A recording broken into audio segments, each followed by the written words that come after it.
Did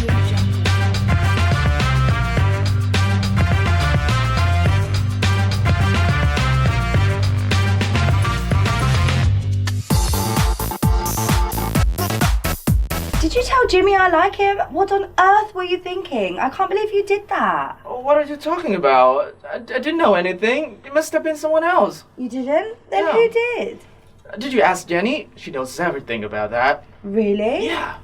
You use the phrase, what on earth were you thinking, when you think someone has done something absurd or incorrect. You can add on earth to add emphasis to this and add intensity to the sentence, or an element of shock or surprise. What on earth were you thinking? What on earth were you thinking? What on earth were you thinking? In response, if you did nothing wrong, you can say, I didn't do anything. I didn't do anything. I didn't do anything. It was her fault. I didn't do anything. Hey, you know Sarah from our company? Yeah, I know her. I've talked to her a couple of times. What's wrong? She got laid off yesterday. Oh, really?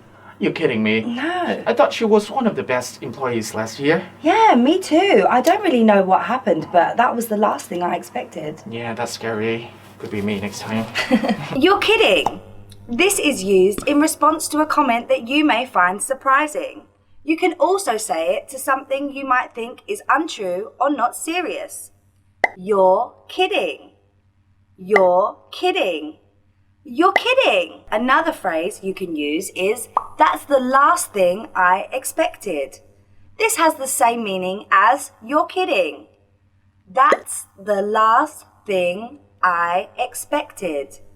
That's the last thing I expected. That's the last thing I expected. So for example, you're kidding. She's moving to Saigon. That's the last thing I expected.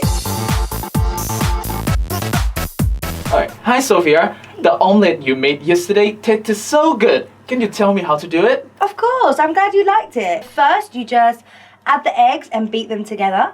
And then you add some mushrooms and some peppers. Okay. So, the simple thing, like you mix everything up and put them in the pan? Oh, before you put them in the pan, you need to put a little oil so the eggs don't stick. Oh, I got it. Thank you so much. Enjoy! Yay! If you want to ask somebody how to do something, you can ask them, can you tell me how to? Can you tell me how to? Can you tell me how to? Can you tell me how to make it? In response, when giving instructions, you can say first and then before. First and then before. So for example, first you add the eggs and then you add the peppers. Before you cook it, add some oil. Today is a bit hot, isn't it? It is, yeah. Do you want to go swimming? I'm not sure. What's wrong? You don't like swimming? Can you swim? To be honest, no, I can't. Oh. I can't swim. I tried, but I just couldn't figure it out. Trying to hold my breath under the water, it was all very terrifying for me, to be honest. Yeah, I understand. We'll be fine. We'll do something else. Okay. If you want to ask whether a person can do something, you can ask them, can you? Can you? Can you? Can you speak English? In response, if you can't do something, you could use the phrase, I just couldn't figure it out. I just couldn't figure it out. I just couldn't figure it out. I just couldn't figure it out. So for example, can you ice skate? I tried to ice skate once, but I just couldn't figure it out. Oh, Sophia, I just heard that you called in sick yesterday. So how are you feeling now?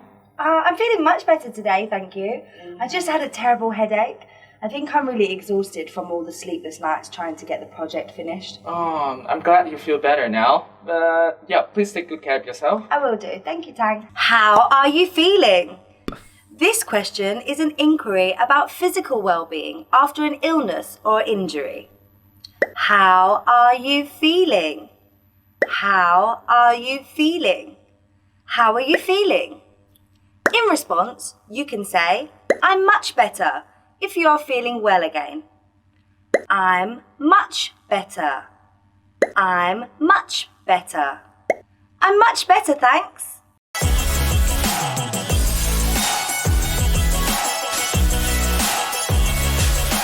Miss Hoa Giao Tiếp, độc quyền phương pháp phản xạ truyền cảm hứng.